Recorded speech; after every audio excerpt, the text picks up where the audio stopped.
Praise the lord. కృపా సత్య సంపూర్ణుడైన యేసయ్యకు మహిమ కలుగునుగాక. నా దేవుని ప్రియులైన మీ అందరికీ నా ప్రేమ వందనములు తెలియపరచుచున్నాను. ఈ దినపు యేసయ్య జీవపు మాట. లూకా సువర్తమానం 11వ అధ్యాయం 28వ వాక్య భాగము. వాక్యము విని దానిని గైకొనువారు మరి ధన్యులు. యేసయ్య అరచేతులు చెక్కబడి ఆయన చేతి నీడలో దాచబడి ఆయన చేతిలో భూషణ కిరీటముగా రాజకీయ మకుటముగా ఉన్న క్రీస్తు సంబంధులారా, మన యేసయ్య వాక్యమై ఉన్న దేవుడు. దేవుని వాక్యము, క్రీస్తు వాక్యము, ప్రభువు వాక్యము, జీవవాక్యము, సువార్త వాక్యము, విశ్వాస వాక్యము, రక్షణ వాక్యము, కృపా వాక్యము, ప్రవచన వాక్యము, సత్యవాక్యము మనము వింటూ ఉన్నాం. అవును ప్రియులారా, ప్రస్తుతపు రోజుల్లో వాక్యము సమృద్ధిగా వినబడుచున్నది, దొరుకుచున్నది. చాలా మంచిది. వాక్యమును బోధించే బోధకులు కూడా కోకొలలుగా కనబడుచు ఉన్నారు. ఎన్నో సంగతులను బోధిస్తూ ఉన్నారు, మనము వింటూ ఉన్నాం.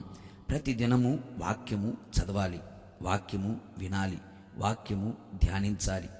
అన్నిటికీ మించి మరీ ధన్యులుగా సంఘములో, సమాజములో, కుటుంబములో ఉండునట్లు చదివిన వాక్యం, విన్న వాక్యం, ధ్యానించిన వాక్యమును గైకొనాలి, ఆచరించాలి, అనుసరించాలి, పాటించాలి. ప్రస్తుతపు రోజుల్లో బోధించేవాళ్ళు ఎక్కువ, వినేవాళ్ళు కూడా ఎక్కువగానే ఉన్నారు. కానీ బాధాకరమైన సంగతి ఏమిటయ్యా అంటే ఆచరించేవాళ్ళు చాలా తక్కువగా కనబడుచున్నారు. బోధించేది ఒకటి, చేసేది మరొకటి. వినేది ఒకటి, చేసేది మరొకటి కనబడుచున్నవి. మనము అలాగున ఉండకూడదు.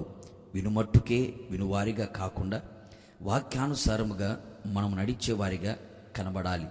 ఫిలదెల్ఫియా సంఘపు దూత తనకున్న శక్తి కొంచెమే అయినను ఆయన వాక్యమును గైకొనెను గనుకే తలుపు తెరవబడింది.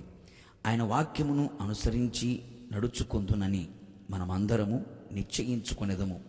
మన జీవితంలో ఎలాంటి పోరాటములు, గొప్ప ఉపద్రవములు, మహాశ్రమలు, పలు విధమైన శోధన, బాధ, కష్టాలు ఎదురైనప్పుడు పరిశుద్ధాత్మ వలన కలుగు ఆనందముతో వాక్యమును అంగీకరించెదము, ఆచరించెదము, పాటించెదము.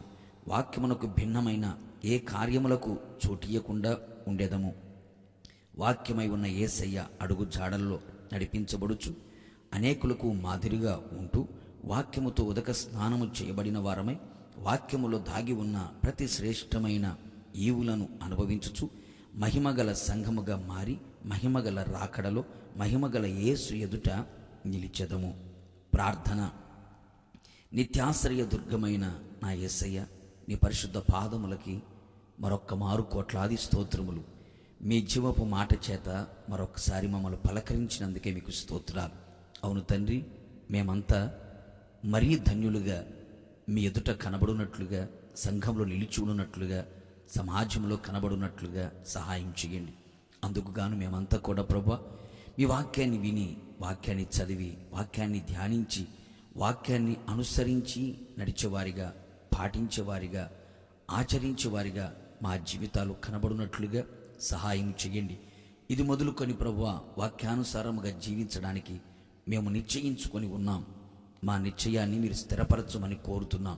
నిశ్చయముగా ప్రభువా, వాక్యములు దాగి ఉన్న ప్రతి శ్రేష్టమైన ఈవులు మేము అనుభవించున్నట్లుగా ఇది మొదలుకొని మా అడుగులు వాక్యానుసారముగా వేయబడినట్లుగా, మా ఆలోచనలు వాక్యానుసారంగా ఉన్నట్లుగా మీరే సహాయం చేసి మీ వాక్యము చేత ఉదక స్నానము చేయబడిన వారమై మహిమగల సంఘముగా మీ ఎదుట నిలబడే కృప, ధన్యత మీ వాక్యపు ప్రత్యక్షత ద్వారా మాకు దయచేయమని యేసు నామములో వినయముతో వేడుకొనుచు ఉన్నాను పరలోకపు తండ్రి, ఆమేన్.